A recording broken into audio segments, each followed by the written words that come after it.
নমস্কার, শুভ সকাল। আজ 18 সেপ্টেম্বর বৃহস্পতিবার।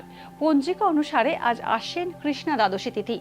আজ থাকছে আশ্বিন মাসের প্রথম গুরু পুষ্য যোগ। মেষ, বৃষ ও মিথুন রাশির জাতকদের ভাগ্যে আজ কি আছে জেনে নিন।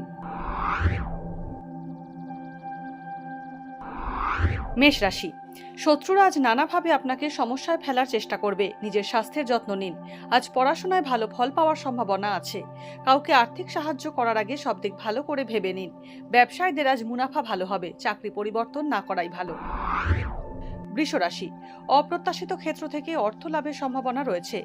আধ্যাত্মিক অনুভূতির সান্নিধ্য পাবেন। কর্মস্থানের পরিবেশ আজ আপনার জন্য অনুকূল থাকবে না। আজ আয় বাড়ার যোগ আছে। খরচ একটু কমাতে পারলেই সঞ্চয় ভালো হবে। পার্টনারশিপ ব্যবসা এড়িয়ে যান। মিথুন রাশি, আজ নতুন কাজের সুযোগ আসতে পারে। কর্মস্থান বদল করবেন, কিন্তু এর ফলে আপনার মনে অসন্তোষ থাকবে। কিশোর কিশোরীদের মধ্যে কিছুটা মানসিক অস্থিরতা দেখা দেবে। ধার দেওয়া বা নেওয়া থেকে বিরত থাকতে হবে। আইনজীবীরা ভালো ফল পাবেন।